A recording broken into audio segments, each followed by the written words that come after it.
The X-Men in the 70s. Man, that was a weird decade.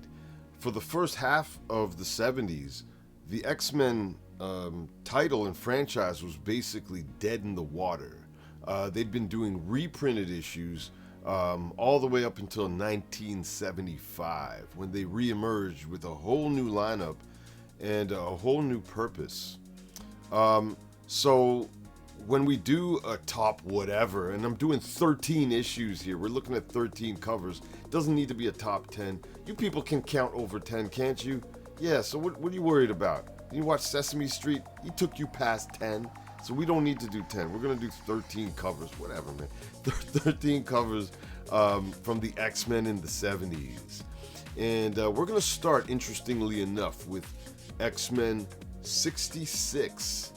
And this came out in January 1970. So this was the first issue in the 70s and the last issue for about 5 years. Okay, so this is historic. And look at this. It's the X-Men versus the Hulk. Maybe this is why they were gone for 5 years. They picked a fight with the Hulk. He put them in a coma for 5 years. You know, they woke up in a hospital bed. They missed a lot. They missed Watergate. You know, they woke up and didn't know who the president was. Damn. Nah, I mean, you know. But anyways, on this cover you can see, and this is by Marie Severin. They're ganging up on the Hulk. The Beast is straight up kicking the Hulk in the face, but, you know, it's the Hulk. Iceman's sliding in wondering, what am I going to do? Cyclops is blasting at him. Jean Grey needs to do something. And Angel is just getting gripped up by the Hulk. I don't know how his wrist isn't crushed to dust. But look at Angel. He's trying to wheel up with the right hammer fist. Delusional. Most useless X-Man of all time. In a really bad position with the Hulk. He has no chance of doing a damn thing. Where's his bazooka? He used to have a bazooka at times, didn't he? I think he needed to bring that in battle with the Hulk. That was his only shot. Okay, but yeah, this man, this is the issue that put the X-Men out of business for 5 years. I'm not saying it's this issue's fault, but I don't know if that's symbolic in some way. It's not a bad cover at all. It's not a bad cover. Yeah, I don't know. I hope someone was able to get Angel out of that situation, but good luck. All right, so about 5 years and more later, we're going to look at Giant Size X-Men #1. And this came out in April of 1975. And this was the reintroduction of the X-Men. So basically, we went from the last issue to the next 5-year gap. This is the new lineup. You see here, there's Wolverine, Storm, Colossus, Nightcrawler, Thunderbird, and Cyclops. Yeah, and look in the background. It's the original X-Men looking on in horror, including Cyclops. So he's having an existential crisis, basically. He's looking at himself emerging, like, who am I? Who am I loyal to? What happened to my friends? You know, Scott Summers is horrified with his own hypocrisy on this cover. That's too bad. That's too bad. Beast looks shook. Look at him. He's horrified.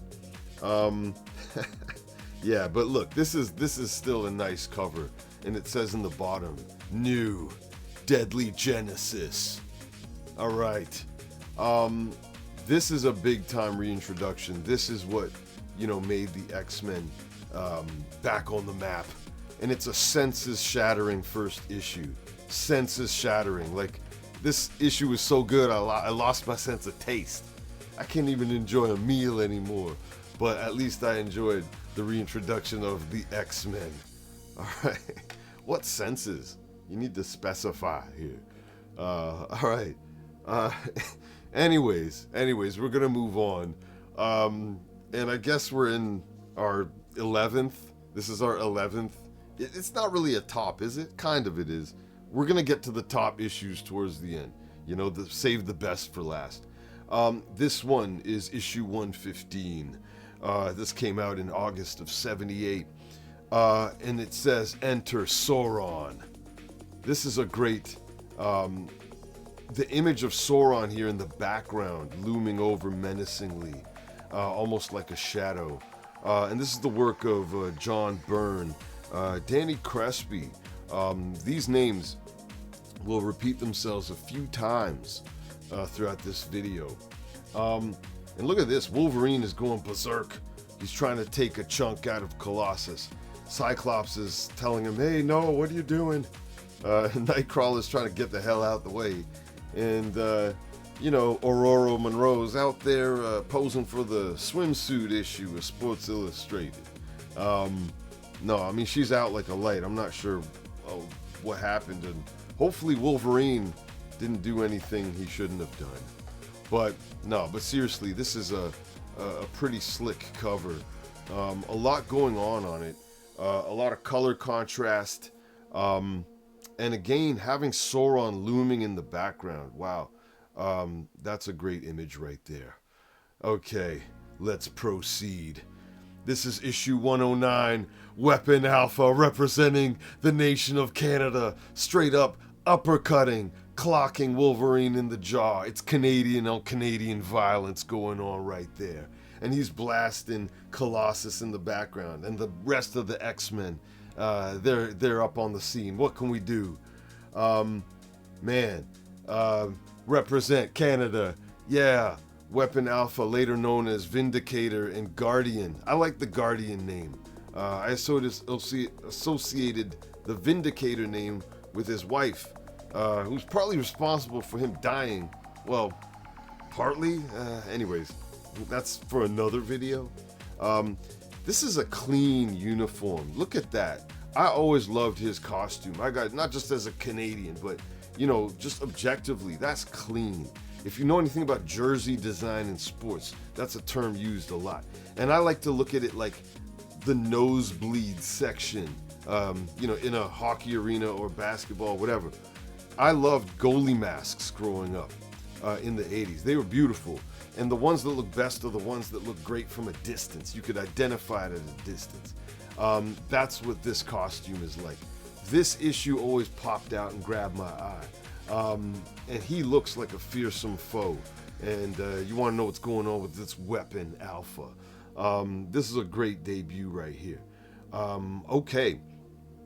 So we are going to move on to issue 95. This is pretty early in the reintroduction because you can still see Thunderbird in the foreground there, clocking Catman of the Ani-Men. Okay, the X-Men fighting the Ani-Men here. Ape-Man, Dragonfly, Frogman, and where's Birdman at? Birdman, the #1 stunner. All right. But yeah, this is the work of Gil Kane, Dave Cockrum, Danny Crespi. He's all over this era. Gil Kane, you can just see it immediately. He was a cover master of this era, no doubt. I love this cover, man. There's a lot going on, a titanic struggle. Even with some low-rent villains. I mean, the Ani-Men aren't really that impressive, are they? But yeah, I love this cover. But yeah, Thunderbird. What's up with Thunderbird? Because look at this. Not a hoax, not a dream. This issue, an X-Man dies. Well, that's who we're talking about. Man, I'm not hating on Thunderbird, but how did he get the name? Like, I know he called himself that for a reason, but the other X-Men should have stood up and said, wait a second, you can't even fly, dude.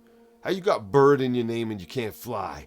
Okay, his powers were basically, he was kind of super strong, and he was kind of fast, and he could kind of be tough and take a lot of damage. So he's basically fitness man, super fitness man, Thunderbird. You can't fly and you can't do anything thunder related.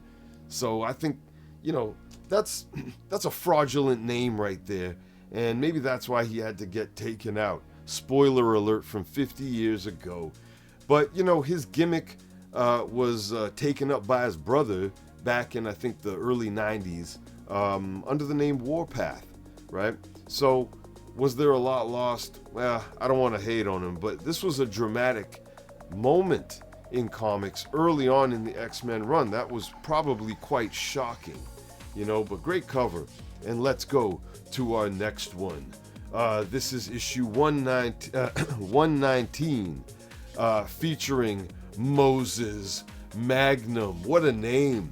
What a name. Okay, that's one of my favorite names, not just in comics, but in life. Okay, I wish I could reintroduce myself to people. Yeah, Moses Magnum, Mr. Magnum. You can call me Moses my friends call me Moses. All right. That's not just a porn star name. That's a porn superstar name. That's not a pimp name. That's way above that, man. You can't get better than that.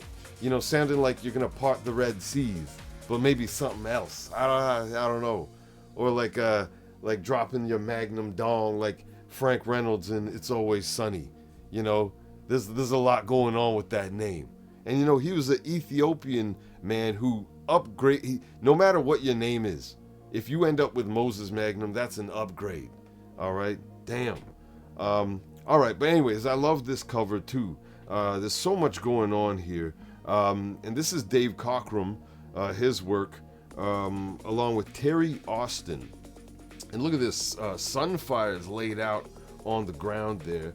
Wolverine's in the background. Colossus seems to get hit a lot on these covers because I guess he can take it. What's Nightcrawler doing? He looks like he's kind of on the way out.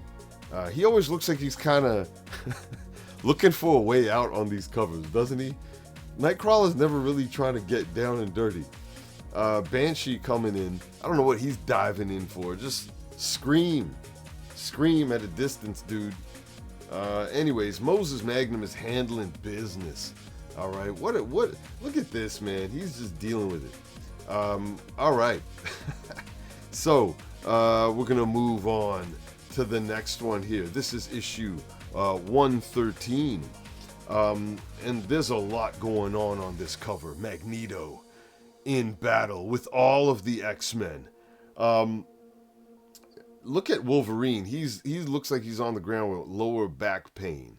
He's fallen and he can't get up. He needs a medic alert bracelet. Again,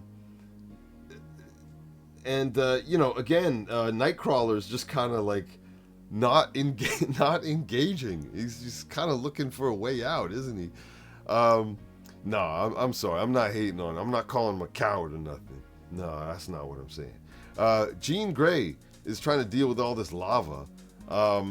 Or at least she's warning everyone. Hey, everybody, look around. Things are falling apart. One thing you got to keep your eye on, too. Look at this falling piece of equipment. Looks like a super muffler or something. Maybe it was keeping the Volcano's sound level a bit down. But it's falling, and it might hit Nightcrawler in the head. I would hate for him to die in that way, especially with his power, to be able to teleport. But nobody told him, hey man, look out, and teleport out of there. But no, he might need to get out the way. But yeah, that's too bad. Colossus is clocking Magneto. Cyclops is blasting at him, but he's taking it. Magneto's a G, man. Look at that. He's taking it. But look at what it says here.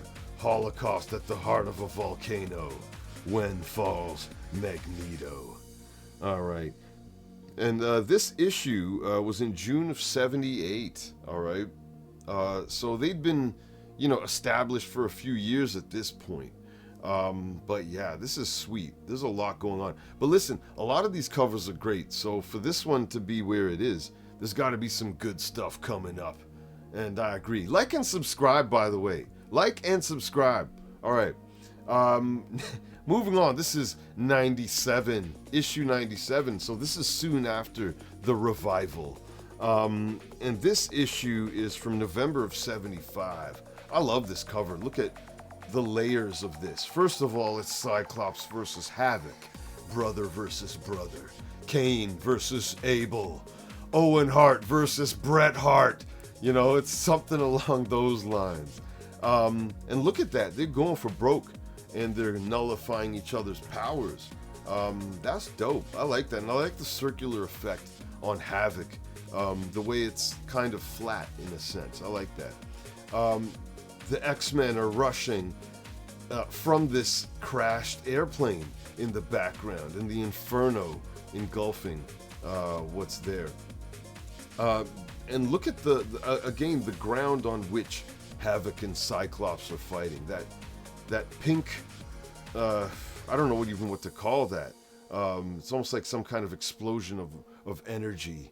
But that's a dramatic cover. I love the use of color.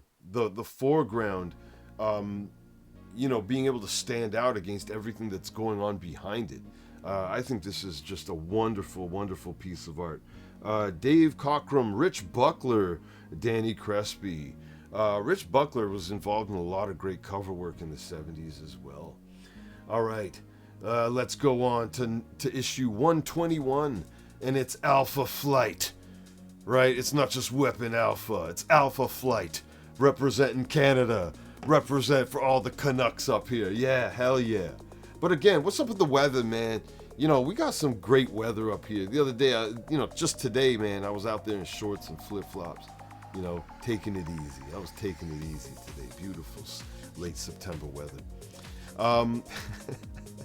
Yeah, but look at Cyclops. He's blasting that Guardian. I'm going to call him Guardian.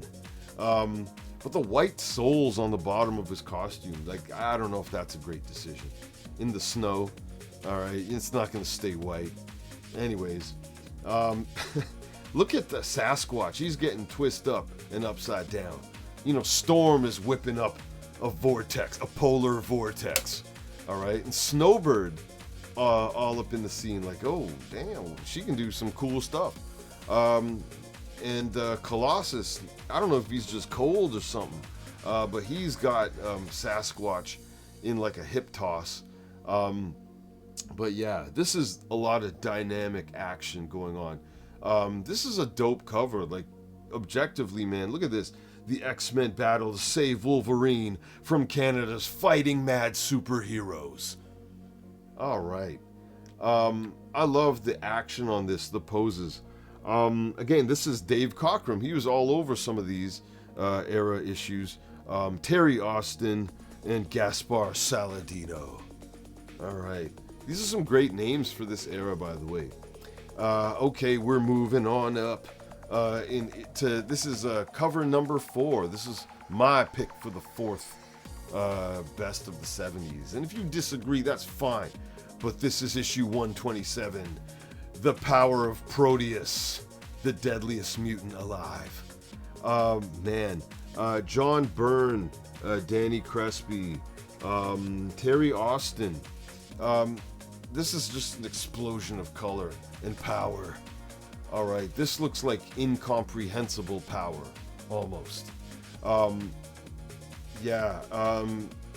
at this Storm at the middle of this. I don't know.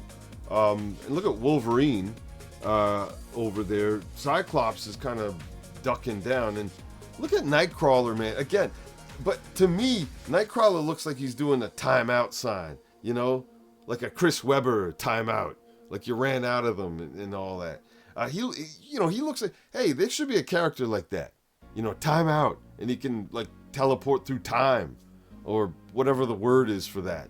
Kind of like a foe against a Nightcrawler, timeout.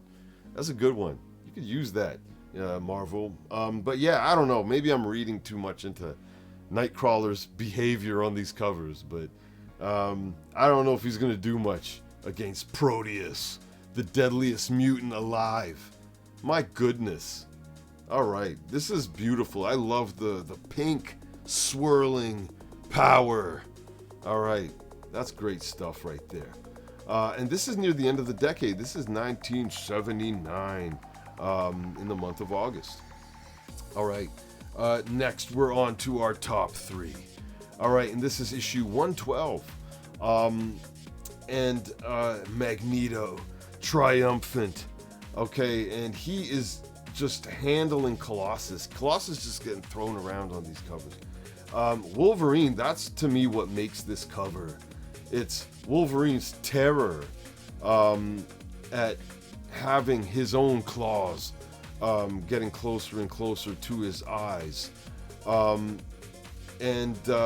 Storm, she needs to do something. She's not really doing anything right now on this cover. But Magneto's got it under control with his orangish power emanating from his hands. Doesn't he usually have like pink or purple energy, magnetic energy? So can he magnetize colors too? He can do different colors? Man, I don't know. I'm probably just reading too much into that. Don't worry about that. Anyways, this is a pretty deadly looking cover. And this came out in May of 78. Yeah, but to me, it's all about Wolverine's terror, because he never gets scared or shook, does he? And next, we're on to number 2 in my top 13 or whatever. This is X-Men 106. This was in 1977 in May. I was just struck by this cover. Every time I look at it, I'm struck by it.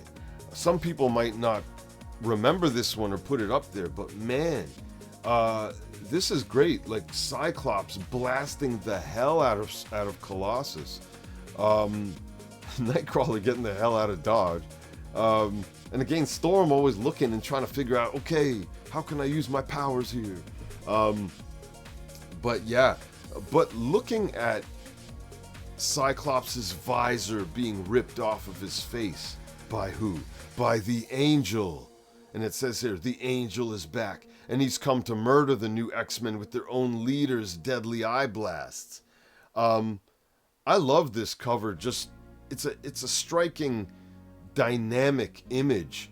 The flow of energy, the lines all around, pointing towards the impact on Colossus, and it lends to a shocking look on Cyclops' face. And I actually really like the understated aspect of Angel's appearance on the right. He is maybe the last thing that might get your attention on this cover. And he's the cause of this whole thing going on. And it says at the bottom, Dark Shroud of the Past. All right, I love this cover, man. I don't care if others don't. And next, we're on to number 1. And in my opinion, this is a no-brainer. This is X-Men 94. This is technically the second appearance of the new X-Men, but it's the first appearance in their regular title. Okay, they had re-debuted in Giant Size X-Men number 1, but in their monthly title, this is when they came back, and this cover is by Gil Kane, Dave Cockrum, and Danny Crespi. X-Men or not, to me, this is one of the greatest covers of the 70s. And it's not just because of the significance of the issue either.